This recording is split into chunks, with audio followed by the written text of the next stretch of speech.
Why did powerful, wealthy, privileged white women of the mid-19th century suddenly claim that they were oppressed by men and launched the feminist movement?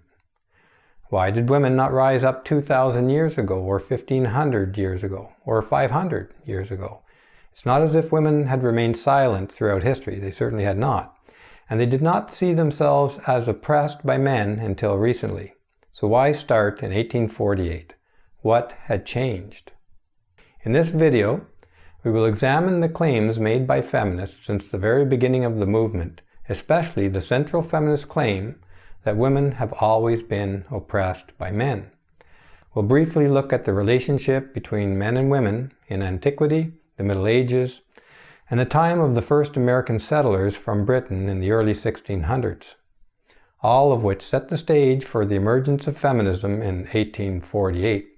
I will argue that the feminist enterprise is a natural outcome of female intra- and intersexual competition in which women use the aggressive strategies of social exclusion, self-promotion, and derogation described by evolutionary psychologists on a grand scale and with great success in the endless battle for power between the sexes and within the various hierarchies of human societies. We will also see that the motivation for the very first feminist convention at Seneca Falls in 1848 had nothing to do with winning the vote for women, which was added almost as an afterthought. And the real reason may surprise you.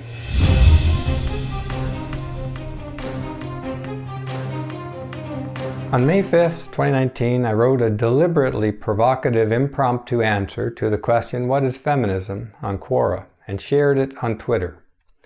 Here's what I wrote, quote, "Feminism is an intricate set of lies used to justify special privileges and benefits for women. It flourishes primarily in highly gynocentric cultures in which women already enjoyed special privileges and where men are reluctant to offend women. Its central lie is that men have historically oppressed women and so need to elevate women even further as compensation. Every feminist study leads to the same conclusion: more needs to be done for women," unquote. By men, of course, as has been the norm since the dawn of civilization. Feminists are obsessed with finding new ways to identify themselves as victims. As George Will clearly articulated, quote, "Victimhood is a coveted status that confers privileges," unquote, and it is feminism's favored stance in the search for ever-increasing power. I expected to get a lot of angry responses from Quora members since the other answers that I scanned, of the 100 or so on Quora, were all boilerplate feminist responses, including stuff like, "Anybody who is not sexist or misogynist is a feminist," and another who falsely credited feminism with a laundry list of benefits like the right to vote, the right to own land, the right to go to college, and for making sexual assault illegal. But I received no blowback on Quora. Instead, Michael Edwards, who claims to be an anti-feminist, took me to task on Twitter, contesting my claim that feminism is based upon lies. He ultimately used a series of profanities to describe me, and he informed Janice Fiamengo that I am doing her a disservice, and repeatedly warned his few followers that I believe that feminism has always been hateful, which is true and is a subject of this video. He has since blocked me, and I felt compelled to detail the emergence of feminism as a result and explain its ignoble origin. Sir Arthur Conan Doyle wrote, quote, "There is nothing more deceptive than an obvious fact, and feminists are guilty of monstrous deceptions in their misrepresentations of history and the relationship between men and women. The obvious fact referred to by Doyle is a partial truth emphasized by the liar in order to distract from the whole truth, which would lead the target audience into an entirely different conclusion. Or it could be an irrelevant fact designed to lead the target away from the important facts. In both cases, the obvious facts emphasized by the liar are true. One obvious fact is that men historically held the majority of the visible positions of power in public institutions. But feminists completely ignore the fact that it was these men who created everything: philosophy, math, science, engineering, the education, political, legal systems, and systems of government. Feminists imply that it was unjust that men controlled that which they created, when in fact it is to be expected. These institutions did not materialize fully formed as a gift from God, nor did women play an equal role in the creation of these elements of our culture. So why would we be surprised that men kept control of their property, intellectual or otherwise, any more than that a person today keeps ownership of the house they built? Not only is it unjustifiable to expect women to have had equal control of men's inventions throughout history, it also reveals an unbounded sense of entitlement and envy on the part of feminists, who, when complaining that men controlled the elements of culture that they created, are in fact implying that men should be expected to share or hand over control of everything they create without delay. The truth is that very few men or women held any sort of real power whatsoever historically. Most of us were very poor or enslaved, and those that did held it very briefly and at great peril. The powerful men of history were often killed by ambitious rivals, both male and female. It was very, very difficult to hold on to power, and we should be surprised that despite these facts, women did share the highest positions of power available, and they did it with the help of powerful men. Upon examination, we find that almost every feminist claim uses some version of Doyle's obvious fact in order to deceive.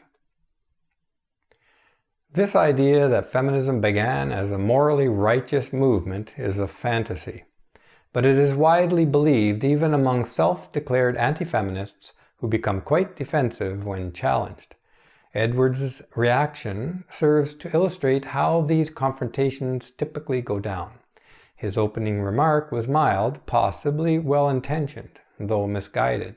He said, quote, "This is not an answer to what is feminism. This is an answer to what has feminism come to mean in modern Western culture. I love your videos, but do not become a force for division." Unquote. Really, do not become a force for division means don't rock the boat. Keep your mouth shut. Stay within bounds. Don't upset the feminists. Don't speak uncomfortable truths. And what will that accomplish? I have studied feminism since stumbling upon the Warren Farrell protest in 2012 at the University of Toronto, in which feminists revealed the depths of their hatred of men on camera for me to record and share with the world. I already knew at that time how aggressive and tenacious feminists could be when they decide to destroy a man, so I was nervous to publish that video even though it depicted the truth of what happened that night. I imagined that mobs of feminists would come to my house protesting and destroying things, as we have seen them behave in the past.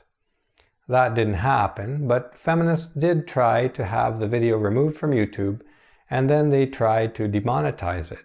Neither effort was successful, but this incident galvanized my decision to document the anti-feminist movement as best as I could.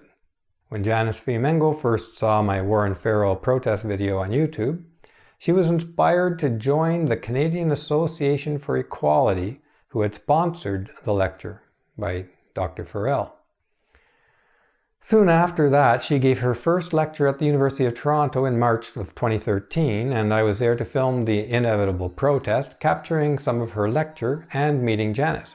As an aside, Dr. Jordan Peterson, who has since become an international sensation, also attended Janice's lecture that evening and can be seen in the audience in my published video.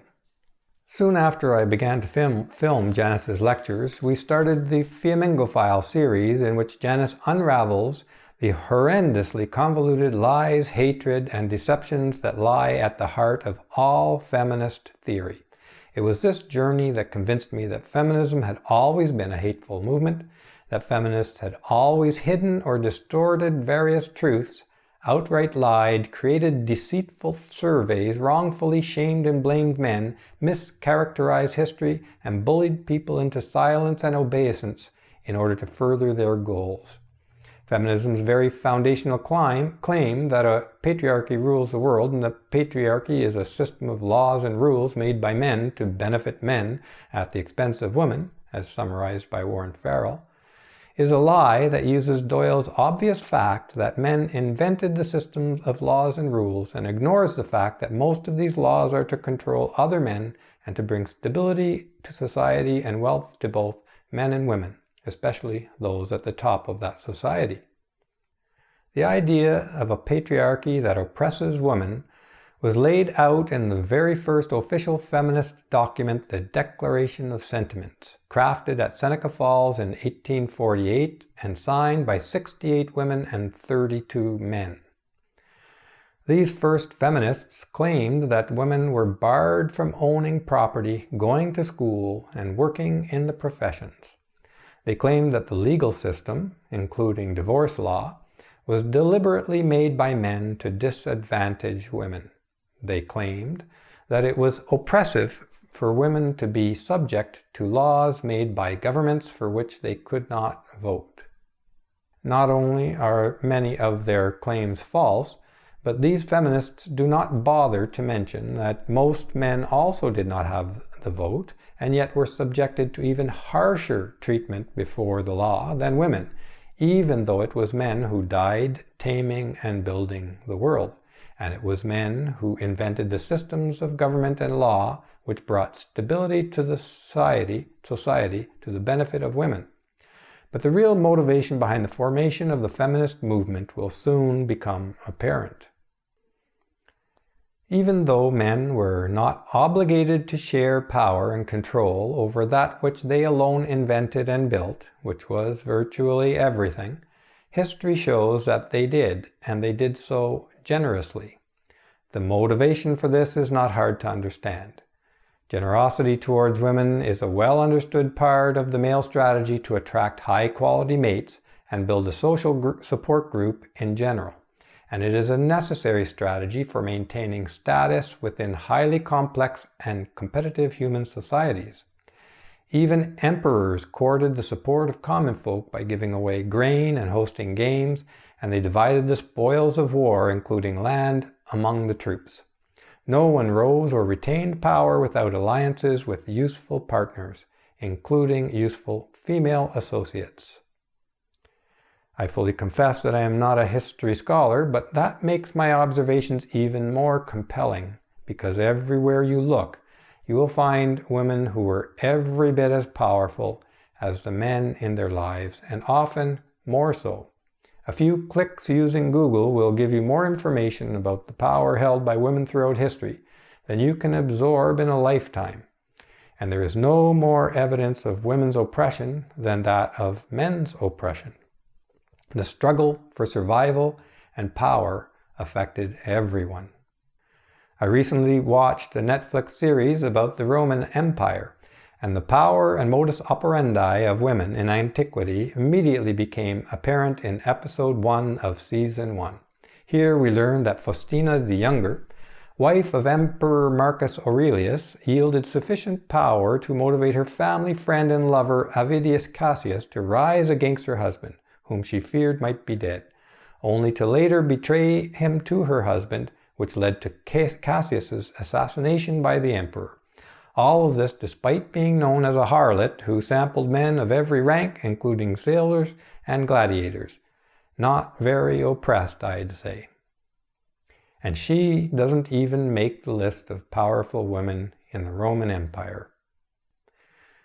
Men and women filled different roles in Roman society, which was a cutthroat, brutal world in which power came with great danger. Even the emperor was not safe, and his death meant that his entire family and bloodline was at risk of being killed by any number of ambitious rivals. Upper-class men were expected to run society, women were expected to run the household, and both were expected to remain loyal to their respective fathers even after marriage. Both sons and daughters had social obligations to fulfill, and both owed deference to their parents.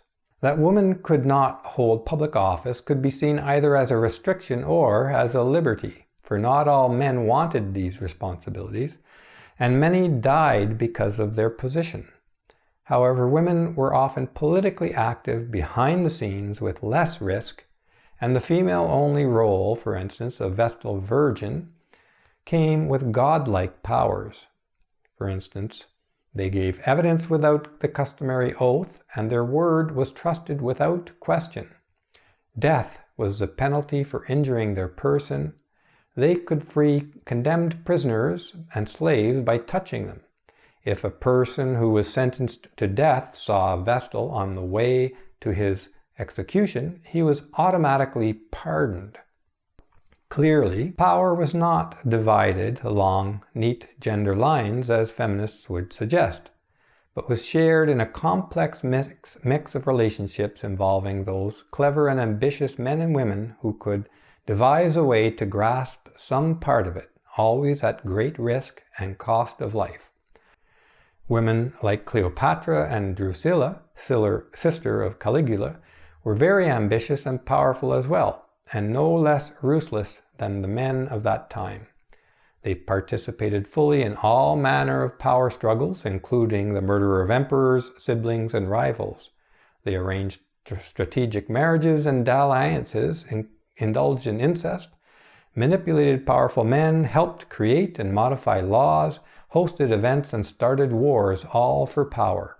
Although it is certainly an obvious fact that top males held more overt power than top females, it is truly deceitful to suggest that top females were not very powerful and influential in Roman society. It is also certain that males at every level of society assumed greater risk to life and limb and were punished more severely than their female counterparts. Also, ordinary Roman women were not barred from participating in the mundane running of society as feminists would imply. They owned property and businesses, and they even lent and borrowed money. As the Wikipedia entry Women in Ancient Rome points out, quote, "One of the most curious characteristics of that age," observed French classical scholar Gaston Boissier, was that the women appear as much engaged in business and as interested in speculations as the men. Because women had the right to own property, they might engage in the same business transactions and management practices as any landowner. As with their male counterparts, their management of slaves appears to have varied from relative care to negligence and outright abuse. Quote, "The status of ordinary women who owned a business seems to have been regarded as exceptional. Laws during the imperial period aimed at punishing women for adultery exempted those who have charge of any business or shop from prosecution." Obviously, none of this aligns with feminist claims, and there's much more to come. Let's move ahead to the Middle Ages, the roughly 1,000-year period from 500 to 1500 AD, for surely women must have been fully oppressed or indeed chattel during this period, as feminists are fond of saying. Even a few minutes of research will reveal that women of the Middle Ages were queens and nobles, and they shared the power and the stature of their husbands as a family. Catherine E. Shearson described the power held by women in the Middle Ages in the Atlantic, quote, "Politically active women thrived in the Middle Ages as queens, duchesses, countesses, and so on, because the medieval period ceded political power within noble families, and women were members of those families. Noble wives in the Middle Ages were regarded as co-rulers of territory alongside their husbands, and were expected to participate in both political and military affairs even when their husbands were present and available." Furthermore, historian Dr. Helena P. Schrader points out in her essay, Chattels, or What Medieval Women Were Not, that in the Middle Ages, quote, "a woman's status was dictated by her class more than her sex," and that women of higher social class could command, control, and indeed oppress men of lower class.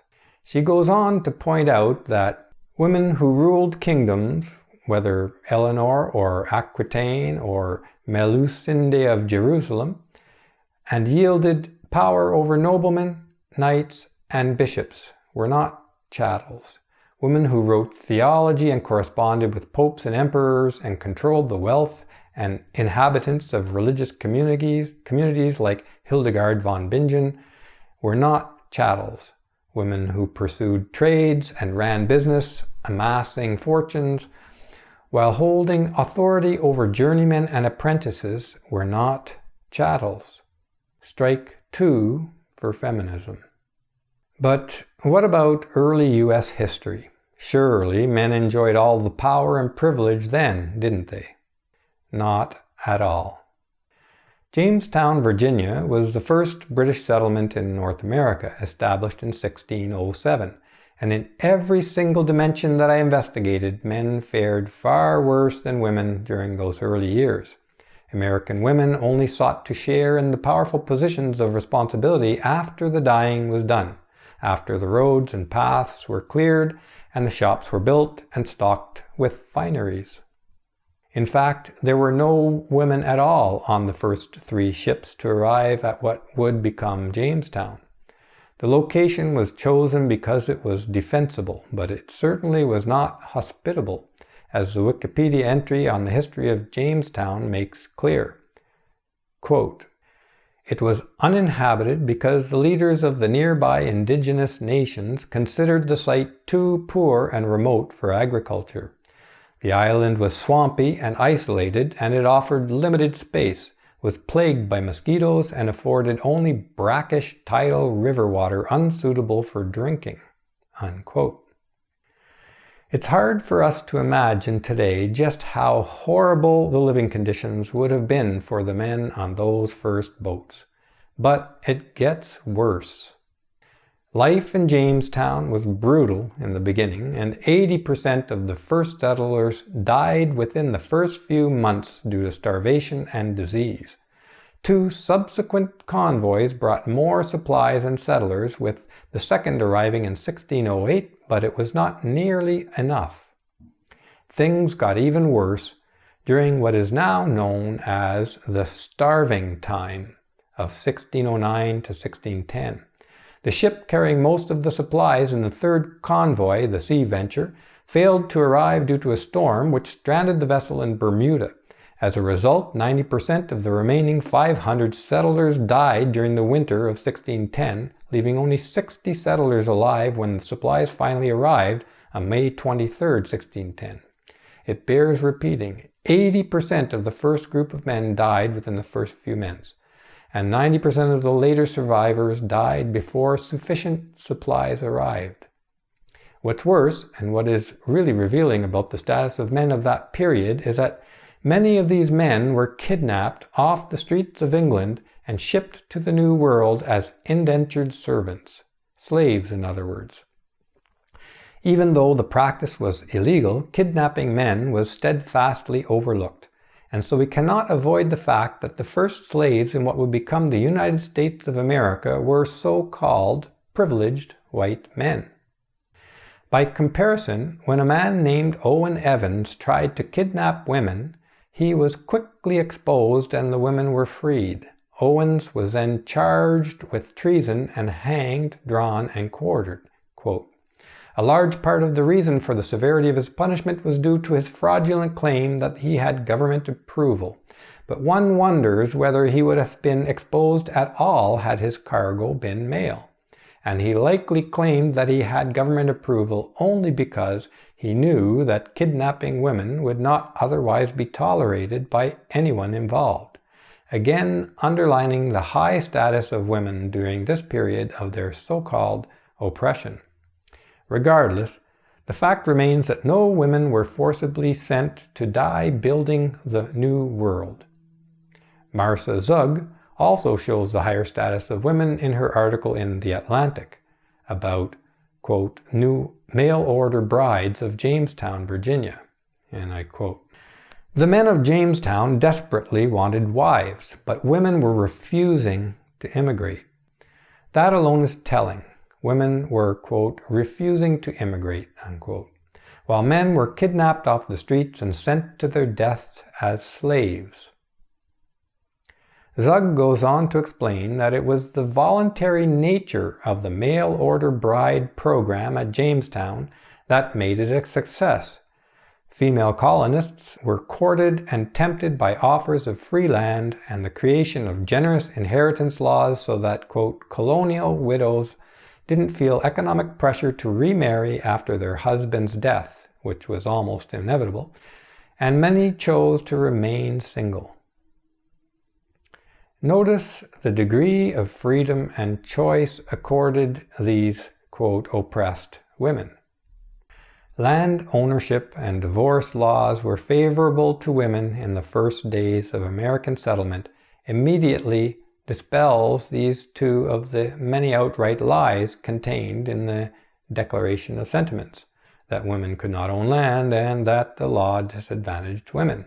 And there's so much more. The female settlers were not even bound to their contract to marry. They could change their minds upon meeting their prospective mates, and indeed many married a different man than had sponsored her. The following incident should squash any remaining idea that women were oppressed. They were in fact so privileged as to be above the law. At her wedding, Sarah Harrison demonstrated the extraordinary power these women held, quoting the Atlantic article, "According to witnesses, when the clergyman asked for her promise to obey, Harrison answered, 'No, obey.' When the question was repeated, she gave the same response. After the third refusal, the Reverend acquiesced to her demand and performed the ceremony with no mention of the promise to obey." Unquote. This demonstrates what we all know anyway. In practice, the vow to obey rarely amounted to anything more than a formality intended to encourage goodwill and cooperation, which was probably as rare then as it is now, even with the vow.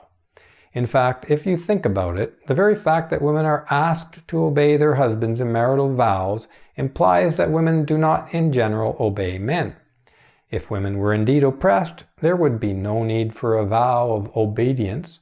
It would be taken for granted. Slaves are not asked to vow obedience. Their obedience is expected and goes unmentioned until there's resistance, in which case he is beaten into submission. Finding a rare and extreme historical example of a sadistic husband would not change the fact that women in general did not feel any urgent need to obey men, or anyone. And furthermore, we can equally find examples of particularly sadistic women. The exceptions do not describe our culture. They define those who reject our culture. Zug continues, Harrison's marriage is also remarkable because only a short time earlier she had been engaged to another man. Harrison had even signed a contract promising to marry her first fiancé, and breaching a marriage contract was a serious matter under English law at the time.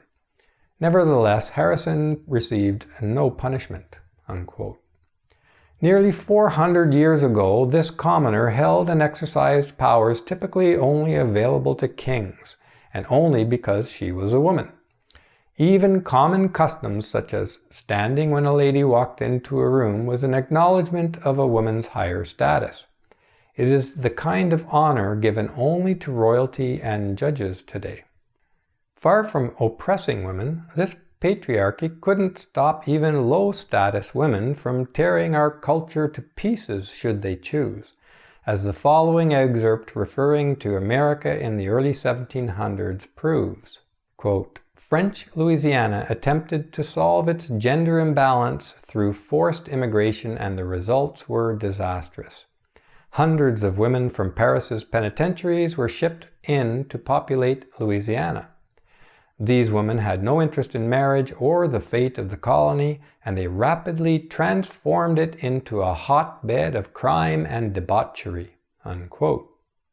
And even a cursory look at the news today suggests that women, and women alone, have the freedom and power to ignore and undermine cultural norms to such a degree as to threaten the very stability of society.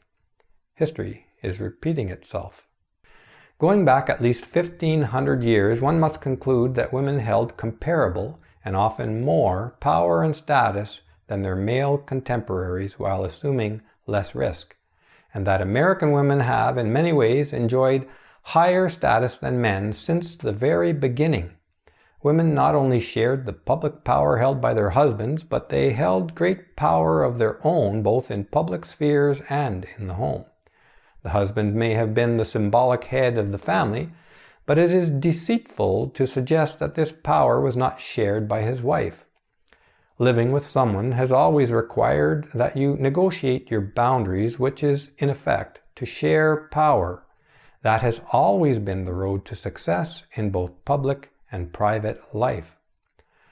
A feminist watching this is bound to reach into her chest of profitable grievances and come up with historical examples of how women were treated as less than the divine goddesses they believed themselves to be. And no doubt there are many. But no matter which way you slice up the tragedies of history, you will find that men suffered and died in numbers too staggering to visualize, and in ways too gruesome to contemplate. For example, Roman general Marcus Licinius Crassus crucified one of Spartacus's soldiers every 100 feet for the 200-kilometer trip to Rome for a total of 6,000 men, just to make a point. The reality of history is that women were normally spared the harsh treatment that men routinely endured, and were often given power and privilege beyond their due for the simple reason that men desire women and woo them with gifts and unearned privileges. Desirable women know how to encourage this and use it to their advantage.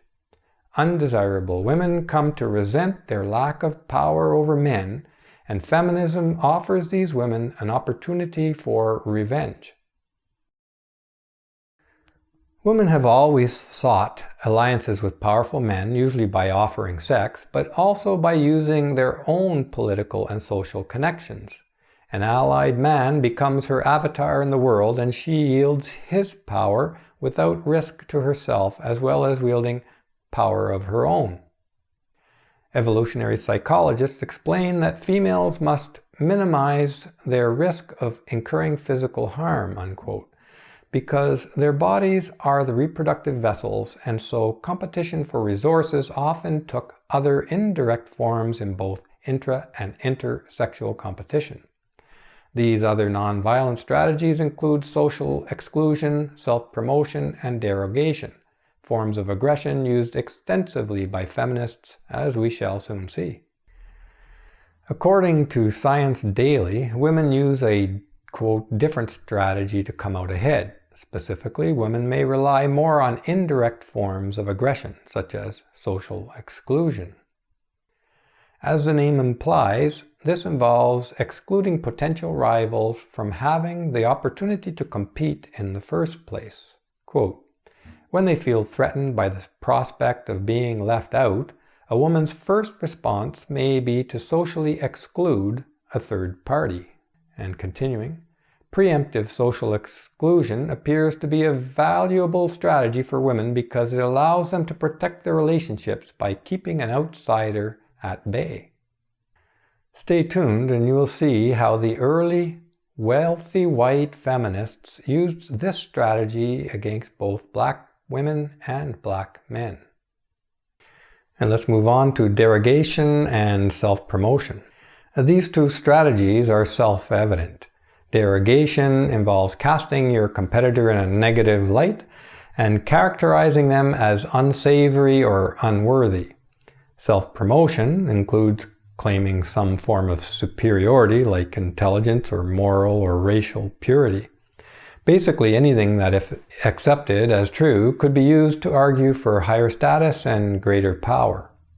Women continue to use these strategies and to use men as avatars to carry out their plans without risk to themselves even today, when they have absolutely no social restrictions upon them that aren't also placed upon men. We see women motivating male friends or family members to assault another man, often by using false accusations of a sexual nature. We see women acting incompetent or weak in order to convince a man to do the heavy lifting. We see women flirting in order to get their homework done or in order to gain favor with a boss. And marriage itself still relieves women of responsibility for her own future should she choose to stay in the home. Although there are no barriers to prevent her from taking care of her own needs, a woman is rarely compelled to do so in the way a man is. There is no stigma placed upon a woman who chooses to remain single, to divorce, or leave the workforce, and she is eligible for countless special benefits and programs simply because of her gender. Let's come back to the famous feminist Declaration of Sentiments and the events that led to its formation in 1848 at Seneca Falls, New York. The Declaration claims that women alone were denied the vote, a university education, and property rights, all claims which have been debunked above and or in various episodes of the Flamingo File. But let's deal with a few examples of the obvious facts used to deceive. Quote, "He has compelled her to submit to laws in the formation of which she had no voice." Despite the fact that there were 32 men present, including a black man, they neglect to mention that all men were also subject to these laws, which were made by those in power, not by the men who were also compelled to submit. Furthermore, many, if not most, of the laws that applied to women actually favored women or treated men much more harshly. The document writers even indulged in vague assertions using derogation intended to inflame hatred of men. Quote, "He has withheld her from rights which are given to the most ignorant and degraded men, both natives and foreigners." Unquote. And next, they set out the central claim that men oppress women using the obvious fact that women could not vote as proof, and ignoring the fact that most men could not vote either. Quote, "Having deprived her of this first right as a citizen, the elective franchise, thereby leaving her without representation in the halls of legislation, he has oppressed her on all sides." Unquote. The obvious fact that there were no women in the halls of legislation is used to promote the lie that women were without representation. But this is a non sequitur. Representation is not dependent on who does the representing, not then and not today. As we saw in Jamestown, men elevated women's interests above those of the men they married and encoded these benefits in law. Pretty darn good representation, I'd say. And this is also where they present their big overarching lie. He has oppressed her on all sides. This allegation is so all-encompassing and so damning that if accepted, it would justify any and every measure necessary to strip all men of all power and downgrade them for life.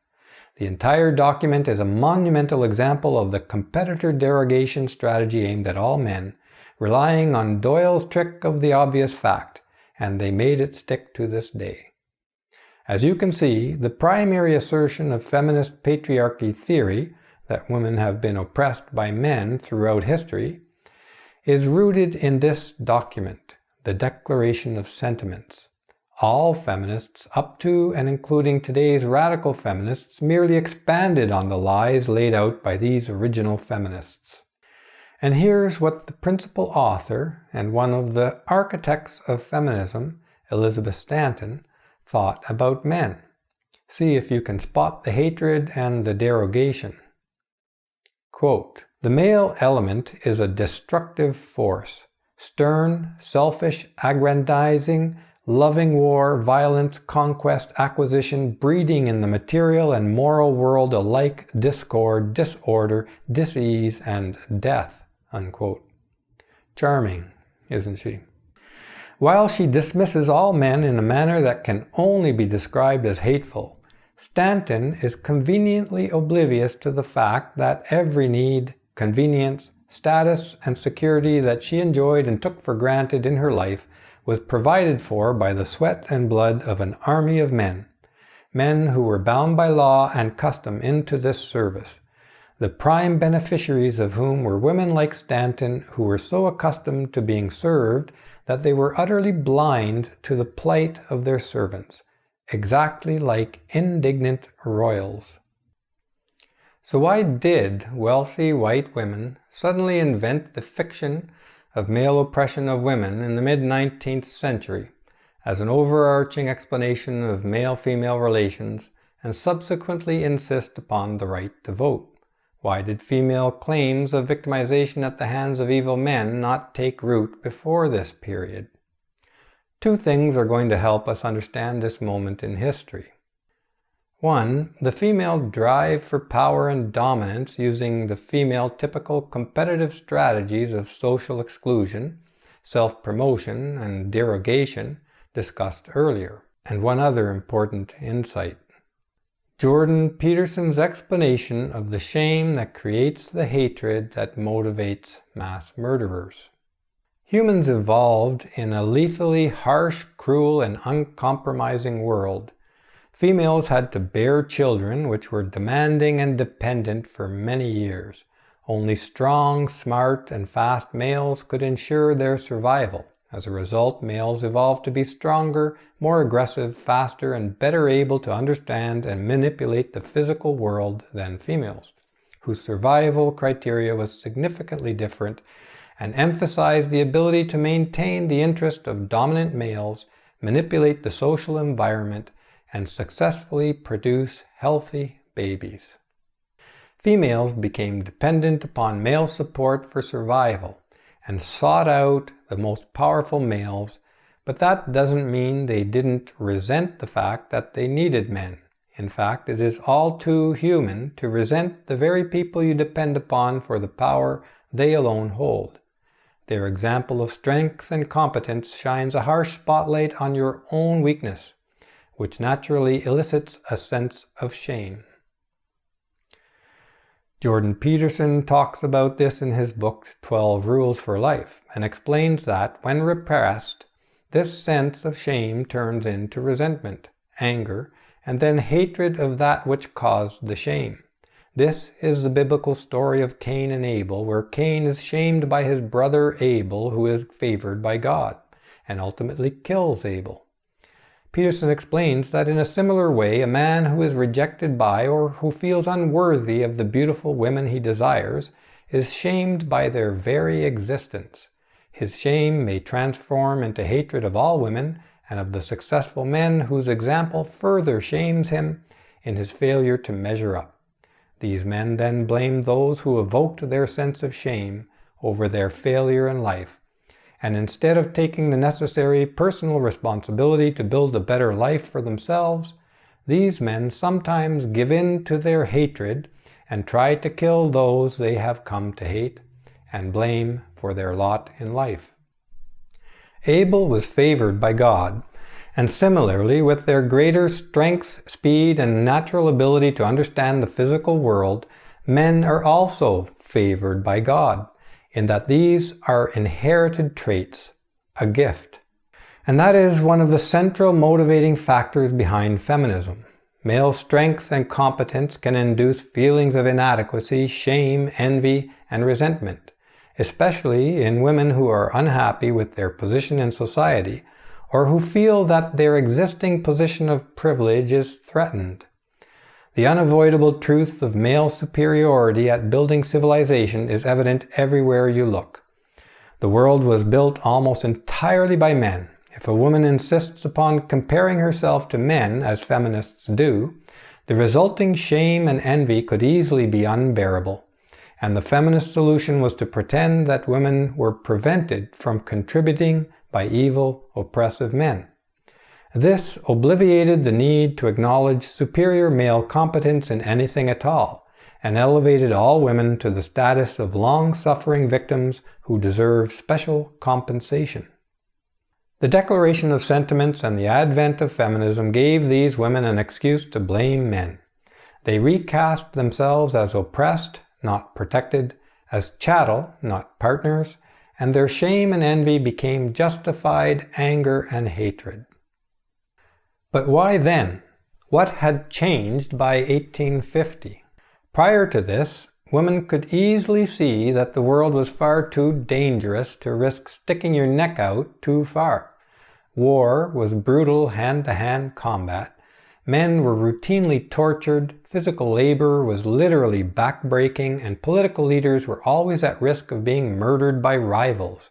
It was far safer to leave all of that to men, and then seduce them and use them as avatars, a strategy supported by evolutionary psychology and satisfies the need to protect their reproductive bodies from injury. But by the 1800s, men had made the natural world and the political legal environment safe enough to convince women that there was no significant physical risk to their reproductive bodies. They were now, for the first time in history, safe to lust for direct domination rather than accept less direct channels of power, and the innately nonviolent aggressive tools of social exclusion, self-promotion, and derogation were perfectly suited to this new world. Women's sense of shame and resentment in the face of men's superior strength and competence quickly turned into anger and hatred. And now they were safe to attack men rather than seduce men.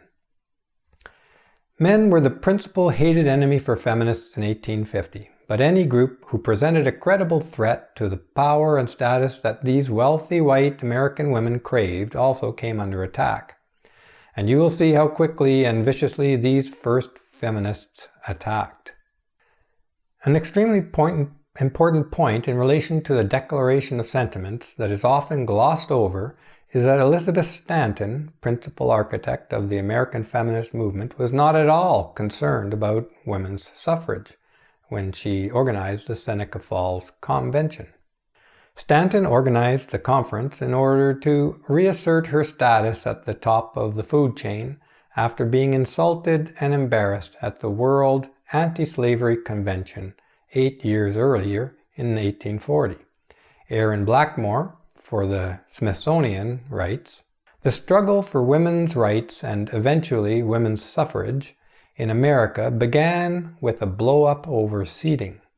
Elizabeth Cady Stanton and Lucretia Mott met when they were whisked off to a roped-off women's-only seating section at the 1840 World Anti-Slavery Convention." Unquote. This angered Stanton and stoked the fear that her position at the top of society might not be so secure as she had believed. Blakemore continues, quote, "Seating is still a hotly contested issue in politics. Each year, the State of the Union address leads to disputes and strange customs over who sits where, and all eyes are on who the current First Lady chooses to sit in her special viewing box. Seating position is a public display of status, something that is of central importance in the arena of female competition. Being sidelined at the 1840 conference was deeply humiliating for Stanton. Her sense of being powerless and victimized was intense, and she responded in the very same grandiose fashion that characterizes every individual who feels profoundly and irreconcilably shamed, by casting those who shamed her as irredeemably demonic. It was men who shamed her for being a woman. Therefore men became the oppressor who has oppressed her on all sides, quote, an accusation of biblical proportions, the intent of which was to shame all men in retaliation. The impetus for Stanton to host the Seneca Falls Conference was to lash out and reaffirm her position at the top of the hierarchy after being humiliated 8 years before. Women's suffrage was barely an afterthought for Stanton. In fact, suffrage was of such little importance that it was almost not included in the Declaration of Sentiments. After all, why would wealthy white women be concerned about voting when, as wives and mothers, they already controlled the men who voted for and ran the government? They weren't. And here's the best part. At Seneca Falls, concern over the vote for women only received the support needed for inclusion in the Declaration of Sentiments at the last minute after an informal, impassioned speech given by former slave Frederick Douglass, a black man no less. Quote, "Though a resolution for suffrage was eventually adopted, it was not unanimously supported. Only after an impassioned speech by Frederick Douglass did attendees decide to go for it, giving the document its most incendiary demand." Even though the vote was only included in the Declaration of Sentiments due to the actions of a black man, Stanton and her friend Susan B. Anthony would later passionately and vehemently oppose suffrage for black men, but not necessarily for the reasons you might think. The fierceness of their opposition was made clear by Anthony when she later said, "I will cut off this right arm of mine before I will ever work for or demand the ballot for the Negro and not the woman." Unquote. Nothing but the fear of a superior rival and looming loss of status could explain the ferocity of feminist opposition to the vote for black men, a privilege that did not even interest them before faced with this crisis. And that rival was not primarily black men. Stanton's position alienated Frederick Douglass, who understood quite well that white women already held power through their husbands, their avatars. The following excerpt from Stanton's Wikipedia entry explains his argument. Douglass, quote, "believed that white women, already empowered by their connection to fathers, husbands, and brothers, at least vicariously had the vote. According to Douglass, their treatment as slaves entitled the now liberated African American men, who lacked women's indirect empowerment, to voting rights before women were granted the franchise.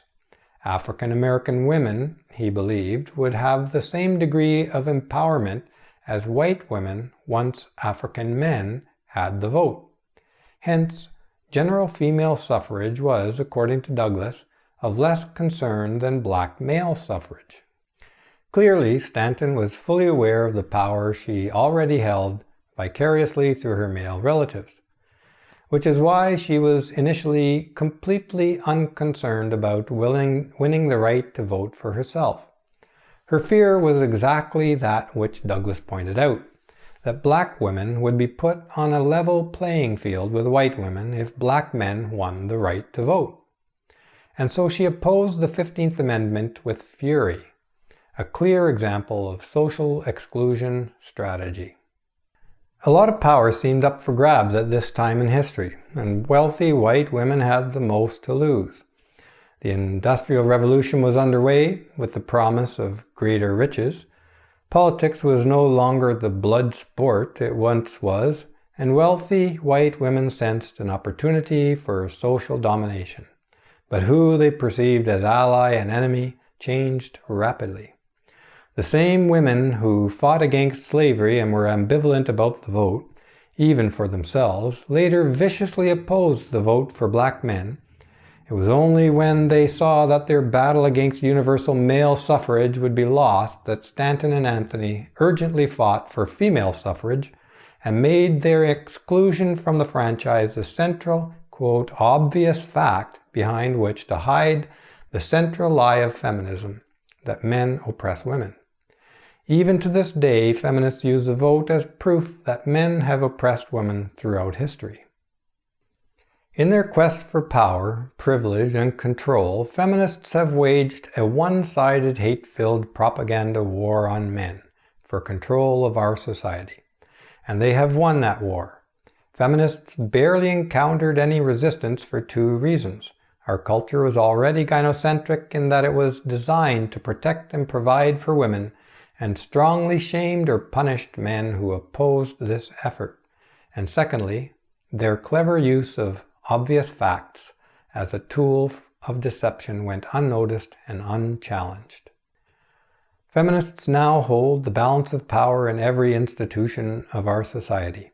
They run the education system from kindergarten to university. They dominate the legal system from law school to family court, criminal court, and even the Supreme Court. Their influence in the legal system has given women preferential treatment in divorce and in hiring and promotion at work.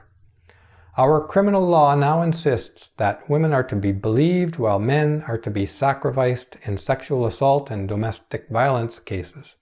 Students at Harvard Law School walked out of class in a show of disdain for the legal presumption of innocence and to emphasize the higher principle of, quote, believe her. And feminist groups are lobbying to prohibit sending women to prison for any reason whatsoever, including murder. These feminists are the future lawyers, judges, and lawmakers. Feminists also dominate the political system in Canada right up to and including the Prime Minister's office. They are funded by our tax dollars in groups like Status of Women Canada, and countless other governmental and private organizations are pushing the feminist agenda in one form or another. They dominate the mainstream media and dictate policy at virtually every major social media company, including YouTube, Twitter, Facebook, Google, and Instagram, all of whom are censoring or demonetizing critics of feminism.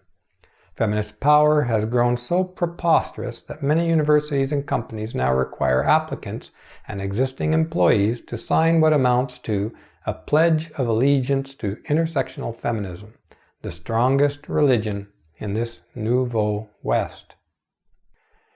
It is impossible to overstate the degree to which ideological feminism controls our culture today, and it places the levers of power directly into the hands of its feminist priestesses.